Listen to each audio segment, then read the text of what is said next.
সন্ধানে বেরিয়েছে। এদিকে ছেলেটা জ্বরে ভুগছে, ঘরে একটা পয়সাও নেই যে একটু সাবু এনে খাওয়াবো। শুধু জল খেয়ে আর কতদিন কাটবে। ওগো ঠাকুর, এই জ্বালা যে আমি আর সহ্য করতে পারছি না।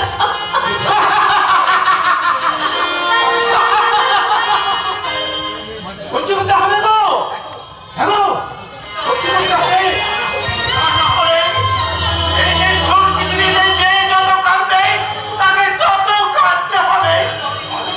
আমি অনেক কেঁদেছি, অনেক কাছে অনেক পরিশ্রম করেছি, কিন্তু কোনো ফল হয়নি।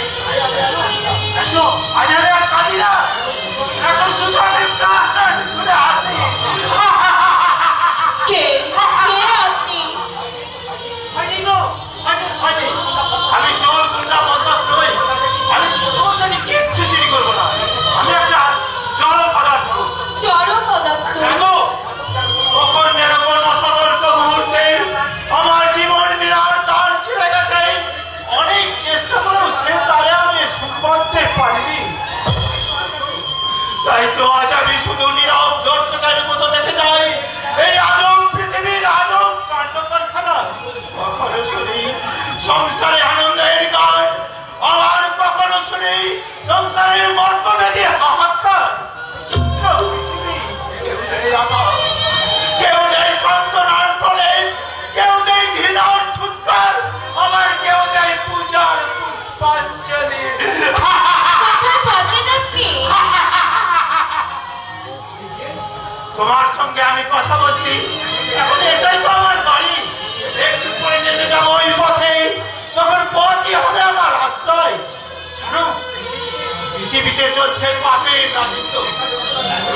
এখানে অপরাধী ধনী শাস্তি পায় না, শাস্তি পায় শুধু দুর্বলেরা। একজন খুন করলেই অপরজনকে শাস্তি হয় খুনি, একজন চুরি করলে অপরজনকে শাস্তি হয় চোর। বাহ, বারে পৃথিবী, বাহ।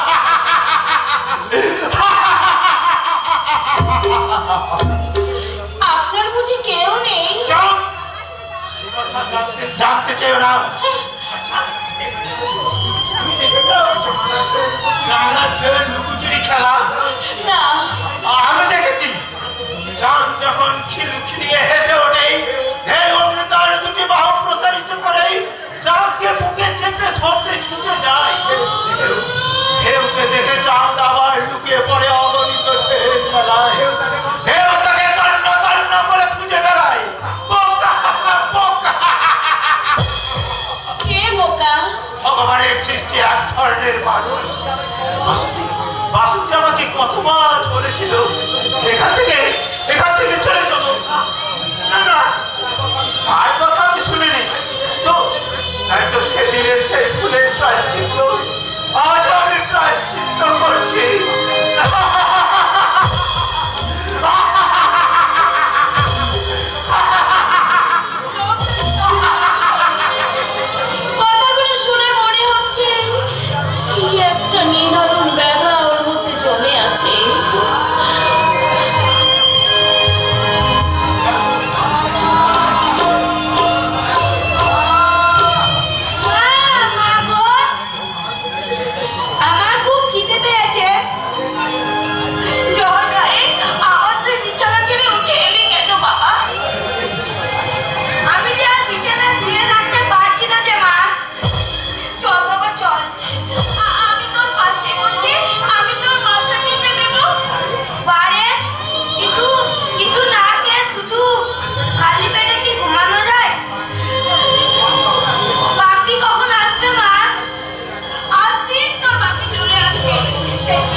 যতই ডাকুক তোমাকে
ঘুমায়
পড়ে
ভগবানের সঙ্গে যদি তোর দেখা হয় তাহলেই তাকে তুই বলি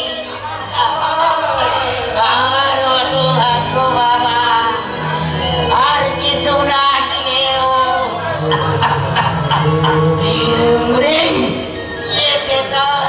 স্নেহ বাঁকা শেষ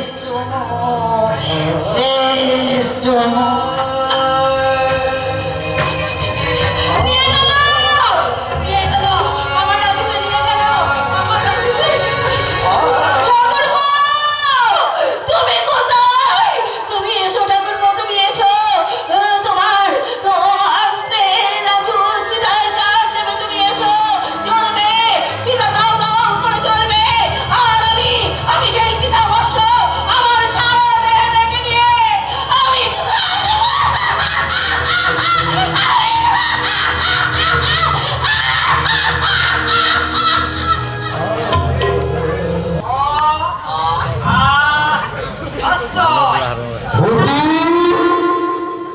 ওরে ও ভূতি কোথায় গেলি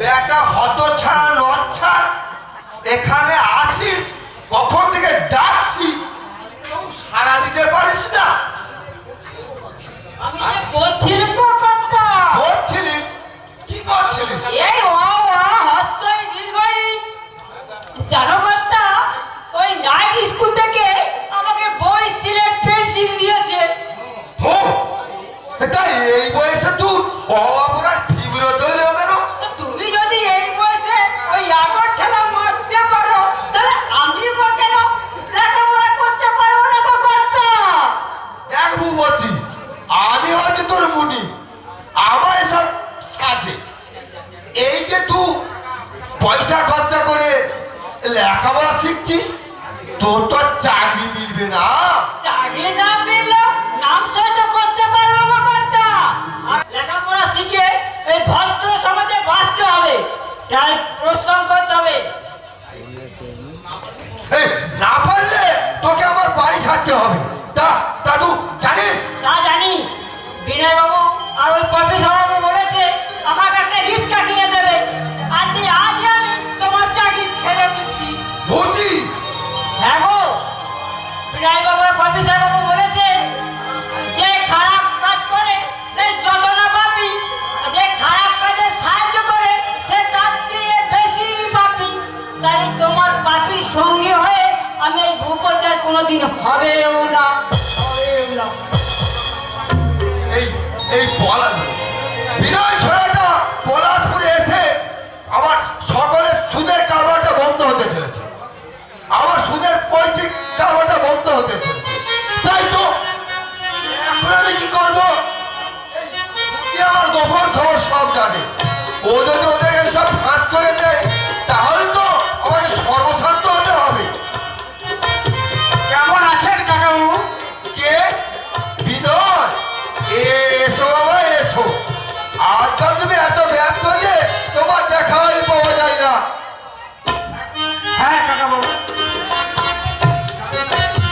আমি গ্রামের কাজে বেরিয়ে পড়েছিলাম আমি আসার সময় পাইনি হ্যাঁ কেমন আছো বাবা আপনার আশীর্বাদে খুব ভালোই আছি হ্যাঁ ভালো থাকলেই ভালো দেশের মঙ্গল পাগো মা অন্নপূর্ণা তুই তুই ছন্দ ছাড়ার মৃত্যু দিয়ে মা আমি তো শিখি পুজো দেবো আপনি কি চিন্তা করছেন কাকাবাবু এই এই তোমার বাবার কথা অমল লোক আর হয় না আমরা দুজনে ছিলাম এক আত্মা এক প্রাণ এই ধীরাজদা মানে তোমার বাবা যেদিন স্বর্গে গেল আমার হাত ধরে বলেছিল ভাই বিনয়কে তুমি দেখো এই কথা বলতে বলতে মুখ দিয়ে রক্ত উঠলো সঙ্গে সঙ্গে মাথাটা ঢলে পড়লো সে কথা আমি কোনোদিনই ভুলতে পারবো না হত এখানে কারো হাত নেই কাকাবাবু। আমি শুনেছিলাম বাবা মরার সময় এই গ্রামে নাকি গ্রামে বাড়ি ছিলেন। ওসব রটনা বাবা, ওসব রটনা বলি কার এ লঘুগুরু জ্ঞান নেই। হ্যাঁ যাক, এখন সম্মান নিয়ে পরে পরে যেতে পারলেই ভালো। এই যে তুমি কষ্ট করে পয়সা খরচ করে যাদের লেখাপড়া শেখাচ্ছ তাদের তোমার সম্মান দিচ্ছে, এই 2 বছর পরে দেখবে কেউ ফিরেও তাকাবে না। সম্মানের আশায় আমি কাজ করিনি কাকাবাবু। মানুষের যা নৈতিক কর্তব্য আমি তাই করেছি। তোমরা হচ্ছে বাবা এদিকে ছেলে, যা ভালো বোঝো তাই করো।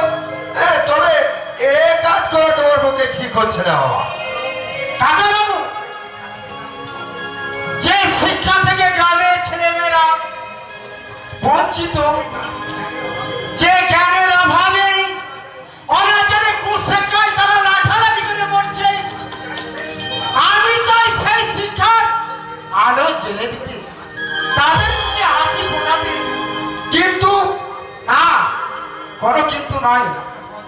আমি আপনার সহযোগিতা চাই।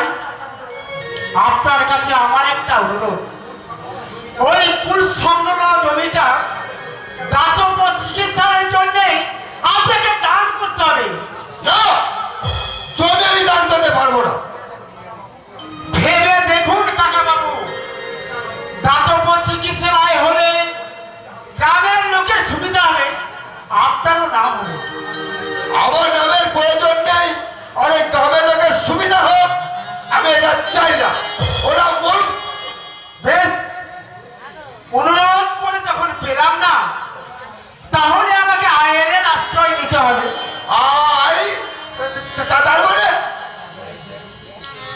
আপনি সুরেশ চৌধুরীকে ঠকিয়ে মিথ্যে হ্যান্ডআউট লিখিয়ে জমিটা যে আপনি লিখে নিয়েছেন সেটা কারো অজানা নেই। বিনয়, শুধু তাই নয়, ভূপতি বলেছে আপনার বিরুদ্ধে সাক্ষী দেবে। আচ্ছা চলি। ও ও ও কি সাক্ষী দেবে? ওরে বাবা, তাহলে তো আমাকে সর্বশান্ত হতে হবে। মা, মা গো মা, জগৎ জননী, তোদের মুখে রক্ত তুটে মার মা, ওদের মুখে রক্ত তুটে মার, সবাই যেন মরে যায় মা, সবাই যেন মরে যায়।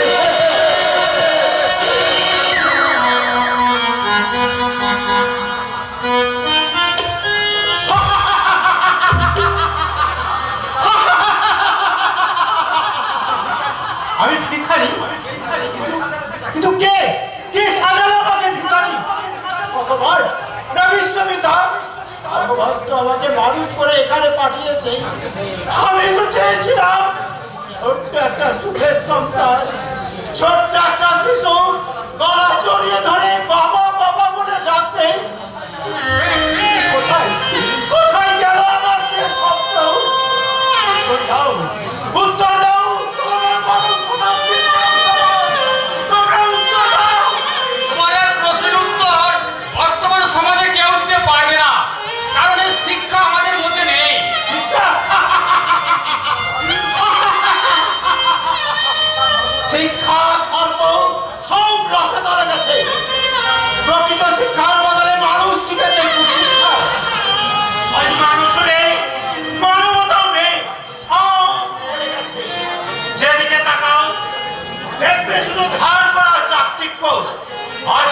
শুনবে শুনবে তুমি আমার কাহিনী শুনো। রাম লক্ষণের মতো এই বিংশ শতাব্দীর একটি পরিবারে দুটি পরিমাত্রীয় ভাই ছিল। তারা ছিল বেশ কিছু সম্পত্তির মালিক। তারপর বড় ভাই ছোট ভাইয়ের বিয়ে দিয়ে গৌরী এলো ঘরে। সে ছিল খুব সুন্দরী। তাদের স্বামী স্ত্রী জীবনে নেমে এলো স্বর্গের রম্য ধারা। আর দাদার জীবনে নেমে এলো পরিবর্তন। ভাইকে ছলনা করে বাইরে সব সম্পত্তি লিখে দিল। নানা কাজের অজুহাতে ভাইকে বাইরে বাইরে পাঠাতে লাগলো। ভাই দাদার অবাধ্য না হয়ে বাইরে বাইরে সে ঘুরতে লাগলো। তারপর একদিন ভাইয়ের উপস্থিতি সুযোগ নিয়ে ছোট ভাইয়ের বইয়ের উপর অমানসিক পৈশাচিক নির্যাতন চালিয়ে সতী সাথী স্ত্রীকে করে দিল কলঙ্কিনী। তারপর ভাই এসে শুনল তার স্ত্রী আত্মহত্যা করেছে। দাদার কথায় বিশ্বাস করলো তার স্ত্রী কলঙ্কিনী। কিন্তু বাড়ির এক বৃদ্ধ চাকর ছোট ভাইকে সব কথা ফাঁস করে দিল। এরপর কি হলো? এরপর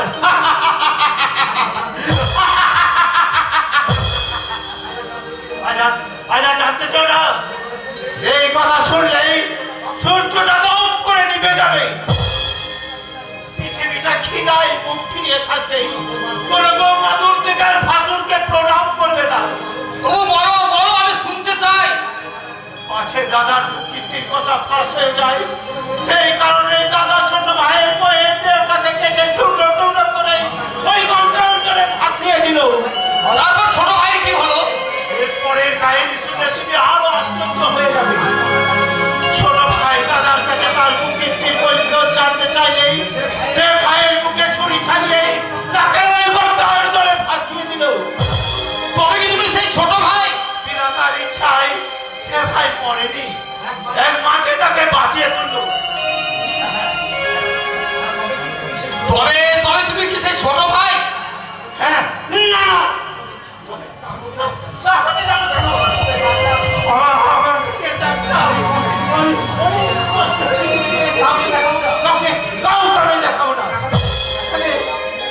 বাসন্তী খুব কষ্ট পাবে। বাসন্তী, তুমি আমায় ডাকছো? আমি যাবো, আমি যাবো। তোমায় ভুলিনি আমি বাসন্তী, আমি তোমায় ভুলিনি।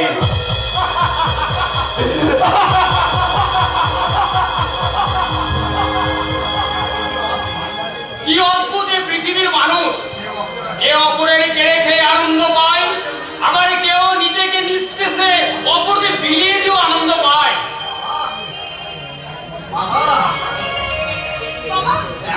এখনো তুমি এখানে দাঁড়িয়ে আছো বাবা?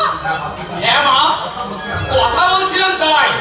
সেই পাগলটা আজ আবার এসেছিল বুঝি বাবা? না মা, ও পাগল নয়। দুষ্টকিটে জংশনে ঝরে পড়া ও একটা ফুল। তুমি সার কথা করবে না বাবা? হ্যাঁ তাই তো, অনেক বেলা হয়ে গেল। ডাক্তার চ্যাটার্জির সঙ্গে আশ্চর্য অপারেশনের ব্যাপারে কথা বলতে হবে। বাবা তুমি সবসময় কাজে মেতে আছো বাবা, নিজের শরীরের দিকে কি একটুবার লক্ষ্য করেছো? প্রদীপ নেই, বিনয় একা সব দিক সামলাতে পারছে না, তাই একটু ঝামেলা বেড়েছে। যাই, আমি স্নান করে আসি। বাবা হ্যাঁ রে মা, খেয়েছিস তো? না বাবা। আচ্ছা, আমি এখন স্নান করে আসি। বাবা হ্যাঁ, কিছু বলবি মা? না, থাক তুমি যাও বাবা। এ মা, তুই দিকে বলবি? আমি সব জানি, সব বুঝি। বাবা কি করবো বল? প্রদীপ ছেলেটা বড় অভিমানী। রাজু মারা গেল, ও দাদা বৌদির অবস্থা খুব খারাপ। এ সংবাদ বোধহয় পাইনি। দেখি আমি একবার বিনয়কে কলকাতায় খুঁজতে পাঠাবো, যদি কোনো সন্ধান পায়। বাবা পদিতা, তুমি যেখানেই থাকো, যেমনই থাকো, ভালো থেকো। শুধু একটা কথা মনে রাখো পদিতা, এই অপাগিনীকে তুমি যেন ভুলে যেও না। জন্মান্তর ধরে আমি তোমার আশায় বসে থাকবো পদিতা। আমি শুধু তোমার পথ চেয়ে বসে থাকবো পদিতা। আমি শুধু তোমারই পথ চেয়ে বসে থাকবো পদিতা।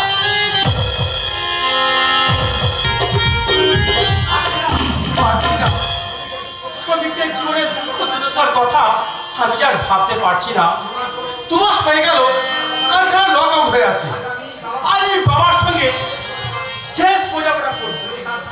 যদি কারখানা না খোলে তাহলে শ্রমিকদের নিয়ে আমি ঐক্যবদ্ধ হয়ে বাবার বিরুদ্ধে আমি আন্দোলন চালাবো।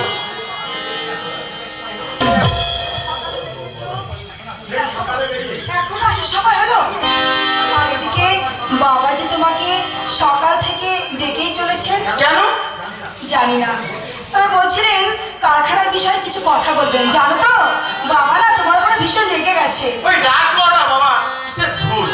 জানো বন্ধুরা, এই বাবা কিছুতেই বুঝতে চাইছে না আমাদের কারখানাতে যারা কাজ করে তারাও তো মানুষ, তাদের আশা আকাঙ্ক্ষা আছে, পেটে আছে খিদে, আছে অভাব, অভিযোগ জানানোর অধিকার।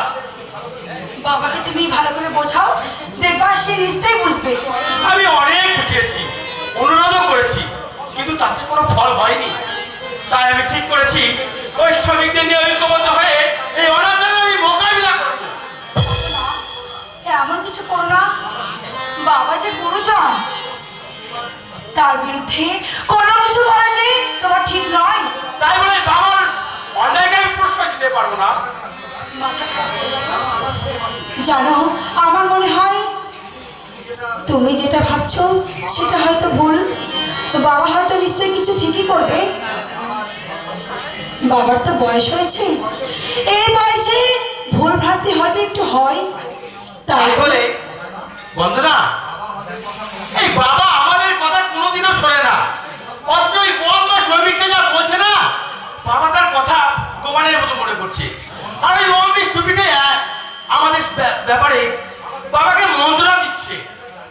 সেটা আমি জানি, আর আমি এটাও জানি একটা কিছু অঘটন নিশ্চয়ই ঘটবে। বন্ধনা, আমি দেখেছি ওই শ্রমিকদের বস্তিতে চাপাদের কথা কুমড়ে কুমড়ে কাঁদছে। আর সেই চাপা কান্না যেদিন বন্যা হয়ে বাইরে বেরিয়ে আসছে, সেদিন ওই বন্যার স্রোতের বেগে বাবা, তুমি, আমি, মানুষ কোথায় ভেসে যাবো তার কোনো কিনারা থাকবে না। বন্ধনা, তোমার সম্বন্ধে তুমি বাবাকে যদি কিছু জানিয়ে দাও, তাহলে বাবা হয়তো একটু বোঝবার চেষ্টা করতে পারেন। জানো তো, কঠোরতার মধ্যে লুকিয়ে আছে অমিয়বাণী স্নায়া। কিন্তু বাবাকে তুমি চেনো না বন্ধনা, তার প্রাসাদ হৃদয় কোনোদিনও গলবে না। জানি না বাবা এত কেন নিষ্ঠুর হলো। আজ শুধু তার কাছে একটা জিনিসই চরম সত্য হয়ে দাঁড়িয়েছে, টাকা। আর এই টাকার জন্য বাবা যত নিজ কাজই হোক না কেন সে করতে দ্বিধাবোধ করবে না। ওগো, একটা কথা তুমি মনে রেখো, বাবা মা দেবতার চাইতেও যে বড়, তাদের বুকে আঘাত দেওয়া যে ঠিক নয়। তুমি তুমি এমন করে অধৈর্য করো না গো, দেখবে দেখবে একদিন সব সব ঠিক হয়ে যাবে। বন্ধনা, মনটাকে একটু হালকা করো, দেখবে যে ঘটনাকে কেন্দ্র করে তোমার মনে ভুলের ঝড় উঠেছে, সেই ঝড় থেমে গিয়ে একদিন আলো আবার নতুন করে দেখা দিবে গো, আলো আবার নতুন করে দেখা দিবে। বাবার মনে অনুশোচনা 100 বার আসবে, কারণ তুমি যে তার ছেলে, তোমার সঙ্গে তার রক্তের সম্পর্ক। তুমি জানো, কোনোদিনও কষ্টি পাথরে তোমার বাবাকে যাচাই করো না গো, যাচাই করো না। একটা কথা তুমি মনে রেখো, তিনি যে তোমার গুরুজন গো, তিনি যে তোমার গুরুজন। আমি তো জানি বন্ধনা, তাই তো রোজ সকাল সন্ধে করজনে বলি, পিতা স্বর্গ পিতা ধর্ম পিতা হি পরমন্তম পিতা পিতরি পিতমা পণ্যে প্রিয়ন্তে সর্বদেবতা। কিন্তু তাই বলে বাবার এই কঠোরতাকে আমি প্রশ্রয় দিতে পারি না। প্রশ্রয় দিও না। অন্যায় যে করে, অন্যায় যে করে, দমক্ষিণা তারে যেন তৃণ সমদহে। অন্যায়কে প্রশ্রয় দিলে অত্যাচার অবিচার অবাধে চলবে। কে আপনি? আপনাকে দেখে মনে হচ্ছে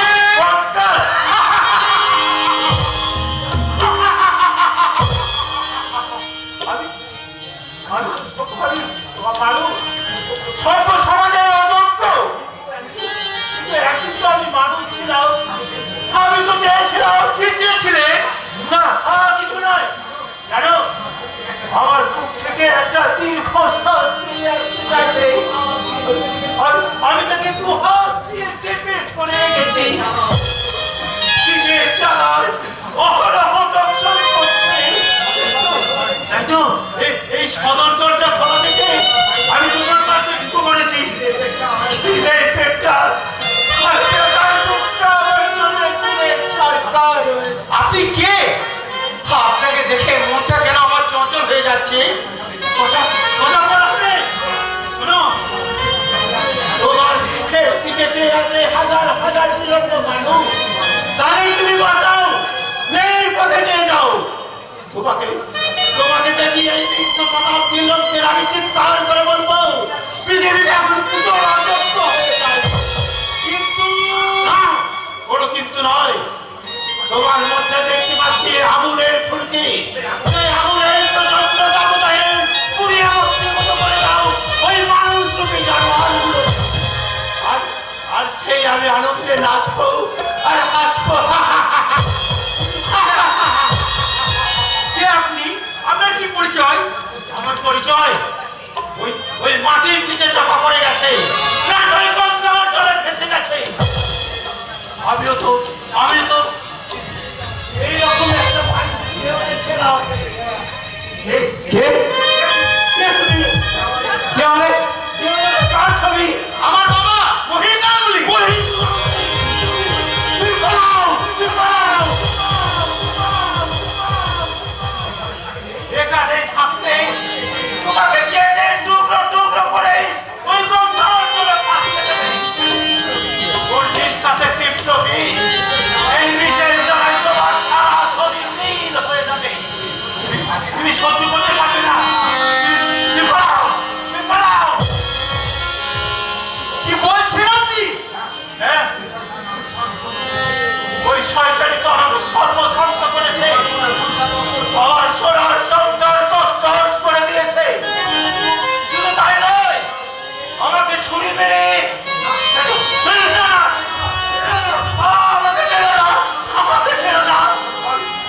আমাকে বাঁচতে দাও। আমি বাঁচতে চাই। কে ওই পাগল? ওই বাবার ছবিটা দেখে হয়ে হঠাৎ শিউরে উঠলো কেন? তবে কি কাকা? আমি কিন্তু শুনেছি কাকা অনেক দিন আগে মারা গেছে। তবে যাই হোক, এই রহস্যটা আমাকে জানতেই হবে। তোমার সঙ্গে আমার জরুরি কথা আছে। কি কথা? তোমাকে না কতবার বলেছি কার খারাপ ব্যাপারে নাক গলাবে না, তাতে তোমার ভবিষ্যৎ খারাপ হবে। আমার ভবিষ্যৎ ভেবে এতগুলো শ্রমিকদের ভবিষ্যৎ আমি নষ্ট দিতে পারি না বাবা। আমার যে কার খারাপ শ্রমিকরা তোমার কাছে আপন হলো। আমার কাছে পৃথিবীর সমস্ত মানুষই আপন। তাই তো আমাদের পাদস্মরণীয় মহাপুরুষ বিবেকানন্দ বলেছে, দরিদ্র কুচি ব্যাথর সবাই আমার ভাই। তাতে তোমার উপদেশ আমি শুনতে চাই না। উপদেশ নয় বাবা, আমি আবার অনুরোধ করছি, এই লকআউট তুমি তুলে নাও। আমি অমিতার কথার উপর নির্ভর করে তাকে সব কিছু ছেড়ে দিয়ে তুমি নিজের ক্ষতি করো না বাবা। আমি আমার ক্ষতির চেষ্টা না করে যাতে আমার ভালো হয় তার চেষ্টা আছে। কারণ সে বাড়িতে মানুষ হয়েছে। বাবা, তোমার এই খামখেয়ালির জন্য ওই শ্রমিকদের এই মসজিদে উঠেছে কান্নার রোল। এক কড়া খাদ্য, এক টুকরো রুটির জন্য শিশুরা আত্মনাদ করছে। বাবা হয়ে শিশু সন্তানের মুখ থেকে রুটি কেড়ে খাচ্ছে। অর্থের বিনিময়ে মা তার কন্যাকে ওই শিকারীর হাতে তুলে দিচ্ছে। চেয়ে দেখো ওই নিরঞ্জন শ্রমিকদের দিকে, মর্মে মর্মে অনুভব করো তাদের সকরুণ বেদনা। বারবার তোমার একই কথা শুনতে আমার বিরক্ত লাগে। তাই বলে ওই শ্রমিকদের ঘরে কান্নার বিষ ছড়িয়ে তুমি সুখী হতে পারবে না বাবা। ওদের এক ফোঁটা চোখের জল আমাদের এক ফোঁটা রক্ত দিয়ে শোধ করতে হবে। আমি তোমার পায়ে ধরে বলছি বাবা, তুমি একবার অন্তত ওদের দাবিটা মেনে নাও। দেখবে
পথ থেকে তুলে এনে উচ্চ শিক্ষায় শিক্ষিত করেছে।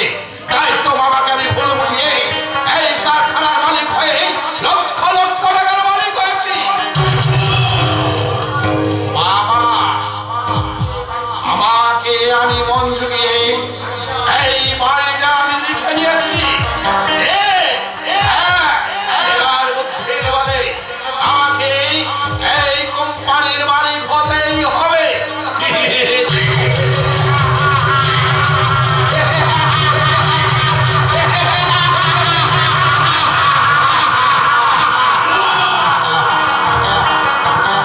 এখনো ওসমান এলো না। কেন এলো না? ওসমান! এত দেরি করছে কেন? ওসমান!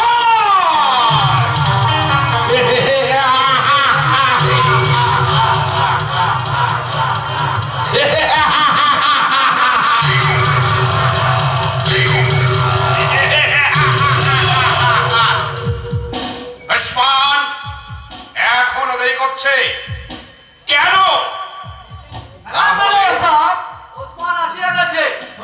শোনো, তোমার সঙ্গে আমার জরুরি কিছু আলোচনা আছে। আজ আমি সৌভাগ্যের উচ্চ শিখরে আরোহণ করতে চলেছি। আর এই ব্যাপারে তোমার সাহায্য আমার বিশেষ প্রয়োজন। হ্যাঁ, অবশ্য তার জন্য তোমাকে আমি ৫,০০০ টাকা দেব।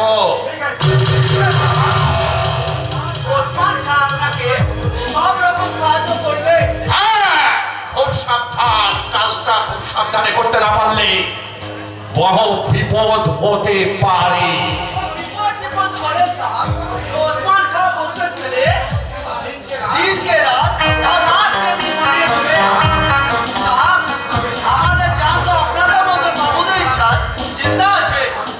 তাহলে শোনো, মামা আজ রাত্রে ওই দিল্লি যাচ্ছে এবার মন্ত্রীর সঙ্গে দেখা করতে। আর তুমি এখান থেকে গাড়ি নিয়ে যাবে ওই হাওড়া স্টেশনে। আর যাওয়ার পথে তুমি তোমার চলন্ত গাড়ি থেকে লাফ দিয়ে পড়বে। আপনার মামাজিকে দুনিয়ার রশ্মি ও রাস্তে হাঁটিয়ে দিতে হবে। আর আমিও আমার সৌভাগ্যের উচ্চ শিহরে আলো দিয়ে ভরিয়ে দেব।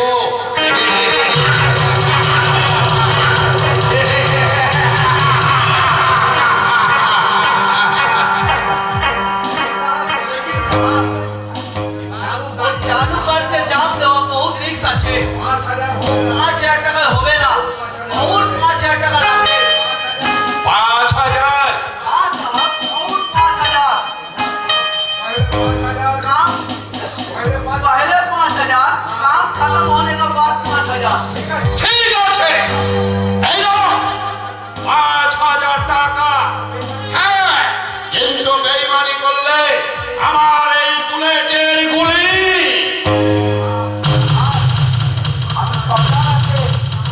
জওয়ান আমার এক আছে, আমরা নিমক খেলে নিমকের কিমত সহিসে বুঝিয়ে দেয়। আপনাদের মতো বেমানি করে না। কিন্তু খুব সাবধান, এই কথাটা জানো,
হ্যাঁ, নিশ্চয় শান্তি পাবে। প্রদীপ যখন ফিরে এসেছে আর কোনো দুঃখই থাকবে না। প্রদীপ, বিনয় মুখে তুমি ফিরে এসেছো শুনে শিখামাকে সঙ্গে নিয়ে আজ তোমার বাড়ি এলাম। প্রদীপদা, প্রদীপদা, তাই শিখামাকে সঙ্গে নিয়ে আমি তোমার বাড়ি এলাম।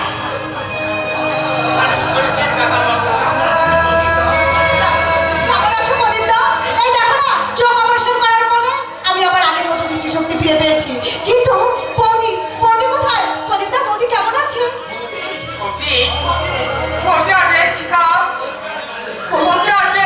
নেই মানে? ওই দেখো, আমার উপর অভিমান করে চিরদিনের মধ্যে বন্দি ঘুমিয়ে পড়েছে।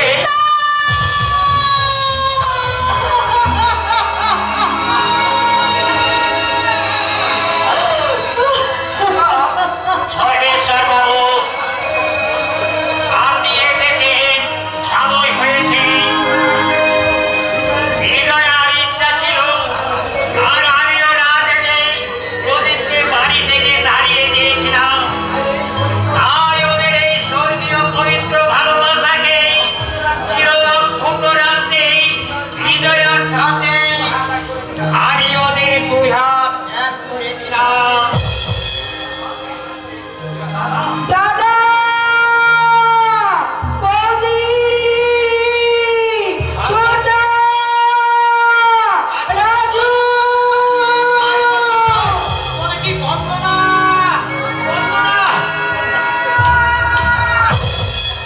দাদা, এ কি দাদা? অমন করে বৌদি পড়ে আছে কেন? কি হয়েছে বৌদি? দাদা বলো না, দাদা বলো না। এসেছিস বোন? দাদা, দাদা, দাদা। হ্যাঁ সন্দীপ, অচিন্তায়ের বধূকে আমি সঙ্গে করে নিয়ে এসেছি। বর্পণের টাকার জন্য তোমাকে অনেক লাঞ্ছনা বঞ্চনা করেছি, অনেক কটু কথা বলেছি। সেসব মন থেকে মুছে ফেলে আমাকে তুমি ক্ষমা করো। আজ আমি বুঝতে পেরেছি টাকাই সংসারের সব জিনিস নয়। অনেক জিনিস হলো নারীর শত্রুতা। আঙ্গুলে মশাই, দাদা, দাদা, রাজু কোথায়? দাদা, রাজু কোথায়? বৌদি এমন করে শুয়ে আছে কেন? কি হয়েছে বৌদি? বলো না দাদা, বলো না।